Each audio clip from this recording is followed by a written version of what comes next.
तो प्रिय विद्यार्थी सभी को जय श्री राधे कृष्णा। जैसे कि आप जानते हैं मैं अपने चैनल दिव्यांश के 96 पर लगातार आपको बोर्ड परीक्षा हाई स्कूल गणित की जो बोर्ड परीक्षा 2026 की हुई है उसके पेपर 822 GB सेट करा रहा हूँ। उसमें आप देख सकते हैं और ये लगभग कंप्लीट होने के हैं। कुछ क्वेश्चन इसमें 4 और 5 खंड यानी 4 क्वेश्चन लगभग 6-6 नंबर के बचे हुए हैं। वो लगभग आज हम कंप्लीट करने की प्रयास करेंगे। यदि नहीं होता तो कल की वीडियो में ये फाइनल हो जाएगा और फिर हम एक शुरुआत से अपने चैनल पे 1 by 1 जो कक्षा 9 से बच्चे 11-10 में आए हैं उनके लिए बहुत बड़ा सुनहरा अवसर आया है कि हम अब आपको जो गणित है उसको शुरुआत से लेके प्रश्नावली 1.1 से, लेकिन उससे पहले उसका जो बेस डाटा है हर चैप्टर का बेस डाटा उसको हम पहले उसकी वीडियो बनाएंगे, उसको देखेंगे आप तो आपके सवाल बहुत बढ़िया तरीका से समझने में आने लगेंगे। तो बहुत जल्दी हम जो है इस पेपर को हल कराने के बाद अपने गणित की ओर चलते हैं और फिर प्रश्नावली 1.1 से आगे के हल करेंगे। तो आप हमारे चैनल दिव्यांश के 96 बने दीजिए, लाइक और सब्सक्राइब कीजिए जिससे आने वाले समय में आपका भी गणित में एक अच्छा स्कोर आ सके। तो चलिए ज्यादा देर ना करते हुए प्रश्न की ओर। प्रश्न नंबर 4 कुछ इस प्रकार है। देखिए मैं पढ़ के सुना दूं प्रश्न, 1 मिनट।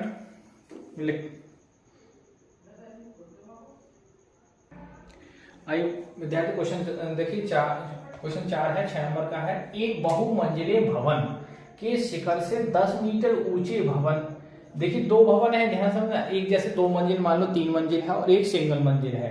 तो बहुमंजिल है एक से अधिक मंजिल वाला एक भवन है, उससे 10 मीटर एक दूसरा भवन है कि शिखर के तल यानी 2 या 3 मंजिल में व्यक्ति खड़ा है, वहां से सिंगल मंजिल वाले को देख लिया है तो उसके उस भवन के जो 10 मीटर है उसको देख लिया है तो उसके भवन की शिखर मतलब उसकी छत है मान लो, और उसके तल यानी उसकी नींव को अवनमन कोण के अनुसार ऊपर जो है वो 30 डिग्री और 45 डिग्री। तो बहुमंजिले भवन की ऊंचाई ज्ञात करनी है और दोनों भवनों के बीच की दूरी। बहुत बड़े क्वेश्चन है, आइए मैं पहले इसका हल करते हैं।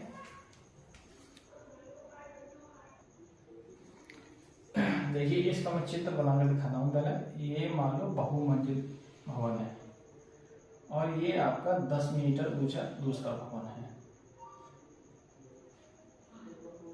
दोनों भवनों के बीच की दूरी ज्ञात करनी है और बहुमंजिल भवन की ऊंचाई मान लो। देखिए इससे इस सिरे से देखा जा रहा है तो इसके तल का शिखर का अवनमन कोण कितना है 30 डिग्री और यहां से इसके तल का अवनमन कोण कितना है 45 डिग्री और इसकी ऊंचाई कितनी है देखिए 10 मीटर। अब सिंपल सी बात है, जब ये 10 मीटर है तो ये भी 10 मीटर होगी और ये मैं मान लो दोनों भवनों के बीच की दूरी कितनी है x मीटर। नाम दे सकते हैं A, B, C, D और E। यहां मान लो इतनी ऊंचाई हम h मीटर मान लेते हैं। अब h का मान निकाल के मैं 10 जोड़ दूंगा, टोटल बहुमंजिल, इधर क्या है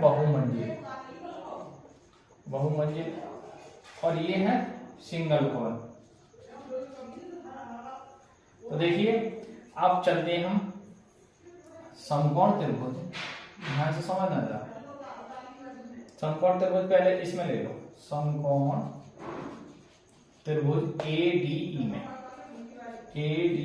में तो tan कितना लेंगे हम 30, लंब क्या है हमारा h, आधार क्या है हमारा x। tan 30 की वैल्यू आप जानते हैं 1 बटे कितनी होती है √3 h बटे x और क्रॉस मल्टीप्लाई करेंगे देखिए तो x बराबर क्या आ जाएगा h√3। ये एक बात आई। अब देखिए आपको समकोण त्रिभुज कौन से चलेंगे हम VCE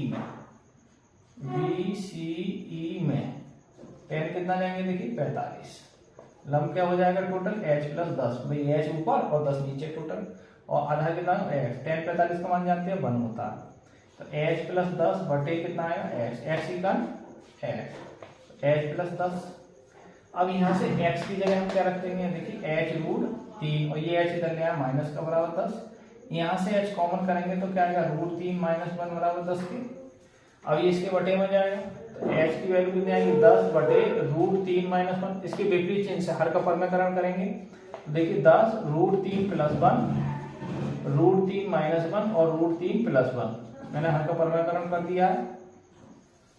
तो यहाँ से देखिए 10 √3 + 1, नीचे एक बार जो घट रहा है तो अलग अलग बार हो जाएगा, 3 - 1 हो जाएगा, ऐसा समझो आप। तो ये आ जाएगा 10√3+1 और बटे में 2 और 2 से 10 को भाग 5, तो 5√3+1 मीटर। ये किसका मान आ गया? एच का। अब बहुमंजिल भवन की ऊंचाई, टोटल ऊंचाई कितनी हो जाएगी? ऊंचाई कितनी हो जाएगी? देखिए h+10। अब h का मान कितना है? 5√3+1+10 गुणा करेंगे तो 5√3+5=5+10, तो टोटल कितना हो जाएगा?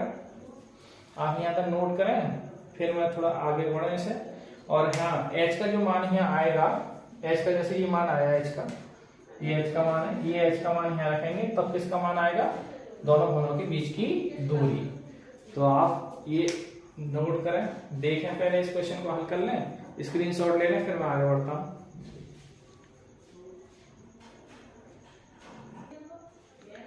आइए अब देखें शेष आगे का हल। तो बहुमंजिल भवन की ऊंचाई कितनी होगी हमारी? 5√3+5+10। अब देखिए ये जोड़ के कितने हो जाएंगे? 5√3+15। हम यहाँ 5 कॉमन करेंगे तो √3+5=15। चाहो तो ऐसे लिख सकते हैं 3+√3 मीटर। ये तो आ गई बहुमंजिल भवन। अब पूछ रहे हैं दोनों भवनों के बीच की दूरी, दोनों भवनों के बीच की दूरी और पूछ रहा है। तो दूरी क्या है? और x का मान क्या था? h√3। h का मान क्या आया? देखिए 5√3+1 और गुणा में कितने हैं? √3। अब गुणा करें √3 की, तो 5√3 का √3 गुणा अंदर जाएगा +√3, तो 5, ये 3 प्लस बन जाएगा और ये √3। तो ये जो दोनों बीच की दूरी आई है वो कितनी आ गई? सेम आया हमको क्वेश्चन क्या? h का मान तो इतना था, h का जो मान था 15 है, √3 का √3, ये तो सेम आ रहा है बिल्कुल।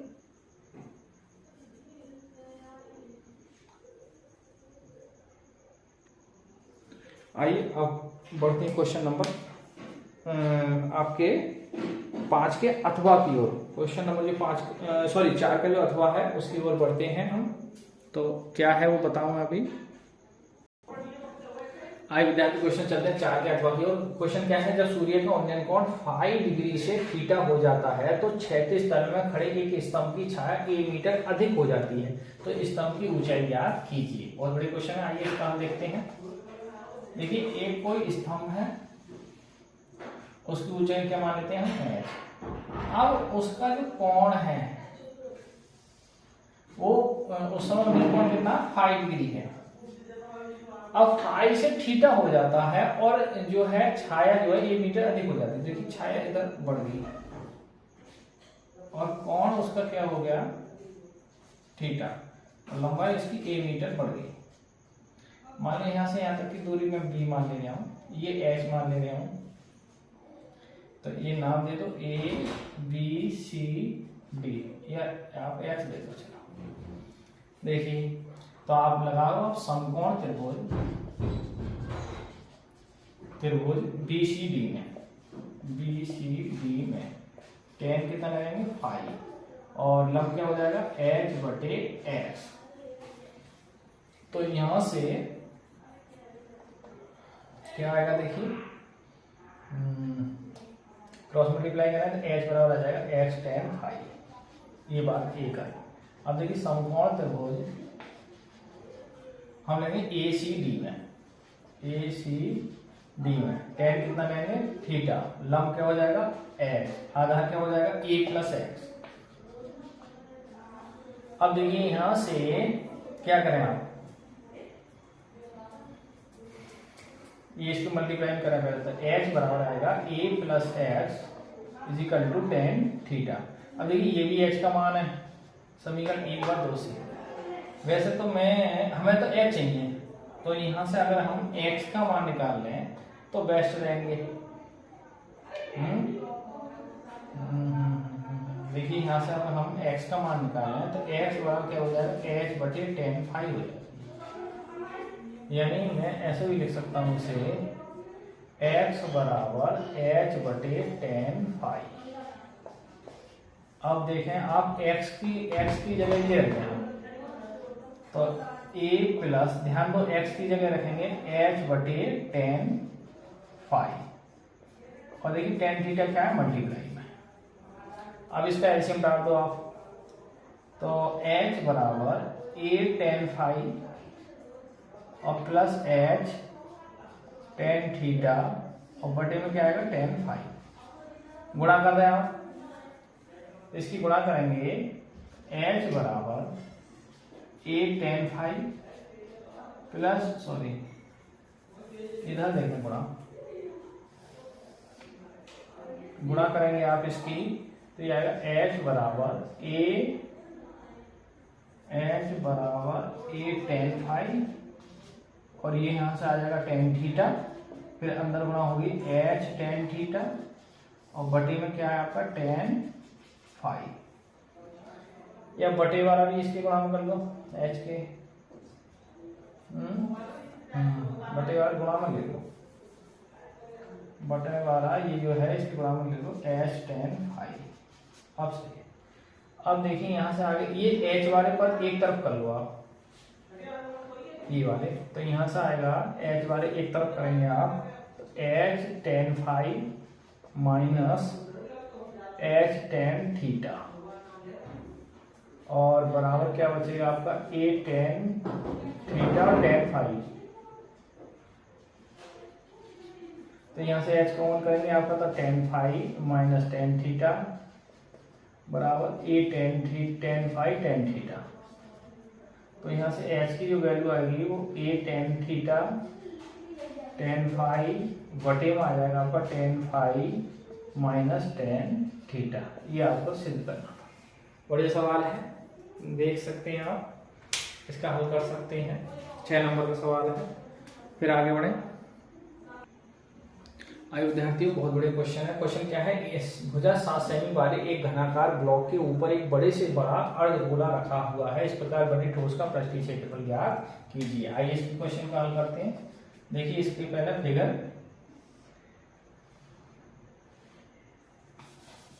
एक मिनट,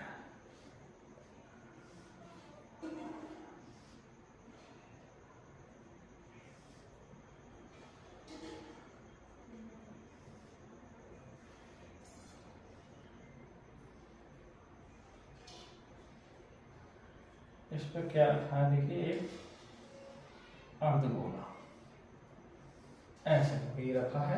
अब देखिए अर्धगोले, आप देखिए वर्ग वो घन, सॉरी घन की भुजा, ये मानना कितनी दर रखी है, 7 सेमी। अब अर्धगोले का व्यास, अर्धगोले का व्यास क्या होगा, घन की भुजा के बराबर, और घन की व्यास क्या होता है 2r, त्रिज्या का डबल, भुजा कितनी है 7, तो यहाँ से त्रिज्या कितनी आ जाएगी अर्धगोले की 7/2 सेमी। अब आप कहेंगे ठोस का, ये भी 6 नंबर का सवाल है, ठोस का पृष्ठीय क्षेत्रफल। तो पृष्ठीय क्षेत्रफल का सूत्र क्या लग जाएगा, 6a² प्लस πr²। तो 6a की जगह क्या है, देखिए 6 गुणा 7 का वर्ग, और पाई की जगह 22/7, आर की जगह 7/2 और 7/2। देखिए ये 7 से 7 कटे, यहाँ 2 से 22 कटेंगे 11 बार, 6 बार 7 का वर्ग 49, और यहाँ 11 7 77 भाग 2। तो 6 9 54, हंस लगे 5, और 6 चौक 24, 24 और 5 29, और प्लस 2 3 6 और 2 8 16, बचा ये 2 5 10। अब जोड़ लिए 0.5, तो ये आ ही जाएगा 8 4 12 और 9 3 12 1 13, तो 332.5 cm²। तो ठोस का जो पृष्ठीय क्षेत्रफल आया वो 332.5 cm² है। आप देख सकते हैं, इसका बहुत बड़े क्वेश्चन था, 6 नंबर में है। आइए विद्यार्थियों, तो क्वेश्चन चलते हैं हम इस 822 GB सेट के लास्ट क्वेश्चन की ओर। लास्ट क्वेश्चन क्या है, दवा का एक कैप्सूल बेलन के आकार का है, जिसके दोनों सिरों पर एक एक अर्धगोला लगा हुआ है। पूरे कैप्सूल की लंबाई 14 mm है और इसका व्यास 5 mm है। इसका पृष्ठीय क्षेत्रफल ज्ञात कीजिए। आइए इसका मैं फिगर दिखाता हूँ।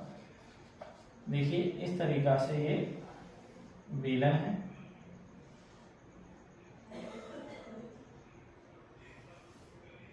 और इसके दोनों सिरों पे अर्धगोला लगा है।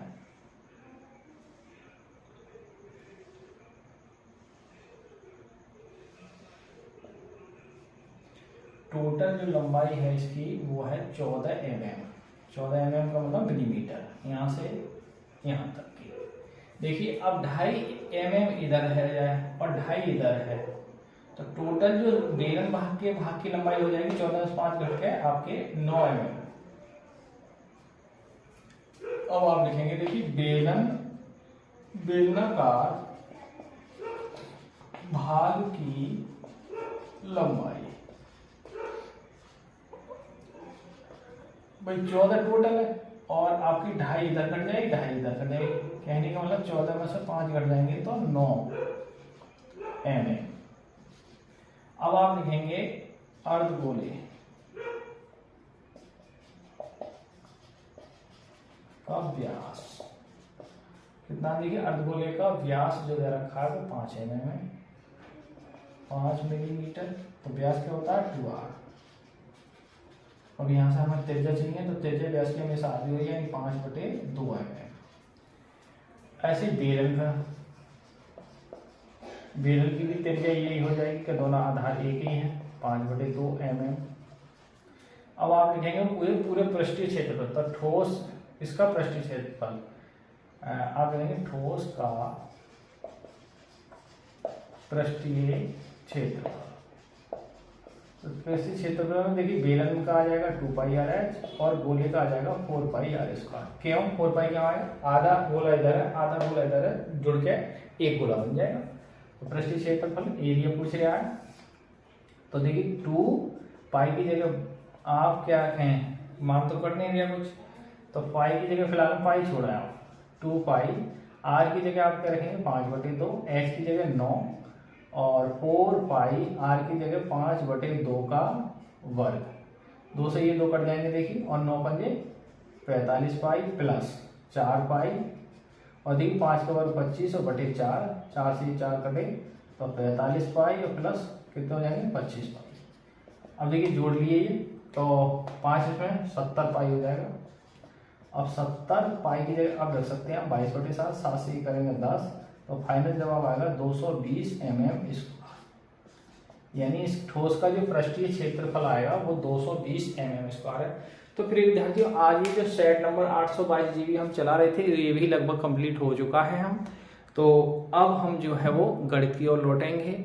गणित में हम श्रृंखला जो है वो शुरू से कल पहले कुछ सूत्रों के जिक्र करेंगे कल की वीडियो में, और उसके बाद पहले जो गणित का आधार होता है, बेस होता है, उससे संबंधित जानकारी कल की वीडियो में आपको देखने को मिलेगी। उसके बाद हम प्रश्नावली 1 by 1 से लेके चलते हैं। ठीक है, तो आज के लिए यही वीडियो को विराम करते हैं। जय हिंद, जय भारत, जय श्री राधे कृष्णा।